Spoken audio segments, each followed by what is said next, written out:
Hi guys. So, ako nagtanaw sa sauna kay kanang feel ako malabay na akong cellphone bitaw. Magba akong cellphone kay maglagot ko maminaw niya. Karon kay murag kakita akong snippet niya. Murag magtatawa man day ko, di ko maglagot. So, mag-react na. Okay? Nag-inspeksyon ako sa naging epekto ng habagat ng bagyong Krising, Dante at Emo. Kitang-kita ko na maraming proyekto para sa flood control ay palpak at lumuhok. At yung iba, kuni-kuni lang. Huwag na po tayo magkukulit. Alam naman ng buong madla na nagkakarakit sa mga proyekto. Mga kita, mga initiative, Delata, SOP, or the boys. Kaya sa mga nakikipagsabwatan upang kunin ang pondo ng bayan at nakawin ang kinabukasan ng ating mga mamamayan, mahiya naman kayo sa inyong kapwa Pilipino.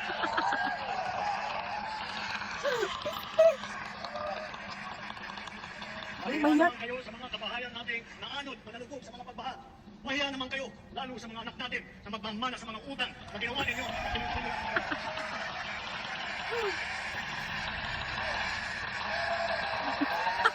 Tali kami siya sa kapot.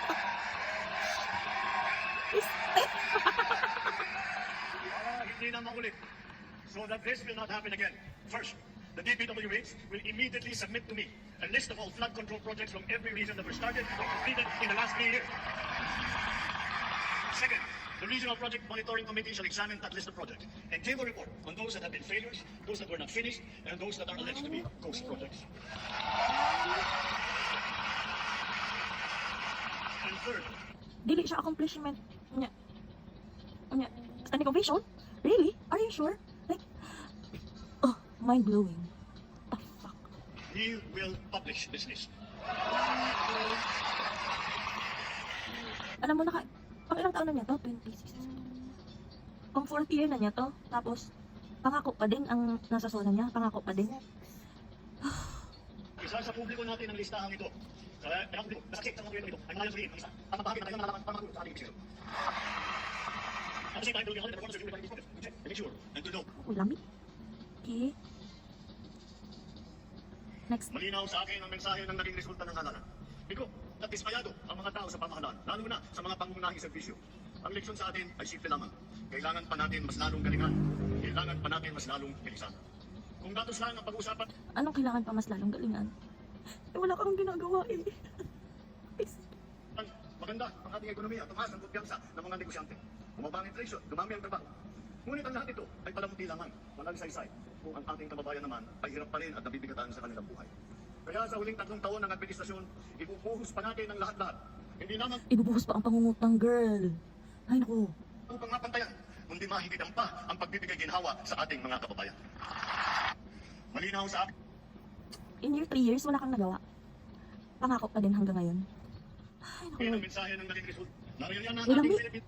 May lami. May lami. Tignan. How would you rate, basahin ko. How would you rate President Marcos's performance in his 3rd year in office? Tapos, ang nag-post ani kay Inquirer.net. Tapos, ang music kay Hindi ko alam, pwede bang wag na lang nating pag-usapan? Ewan ko, hindi ko sa day mong rating, oy. Next, asa pa to isa? Ano pa to isa? Magkatawa ko.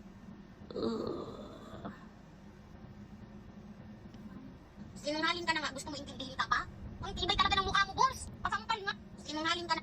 Ang nakasulat dito, sa mga nakikipagsabuatan upang kunin ang pondo ng bayan at nakawin ang kinabukasan ng ating mga mamamayan. Mahiya naman kayo. I mean, are you talking to yourself? Nagsawa na siya para sa sarili niya.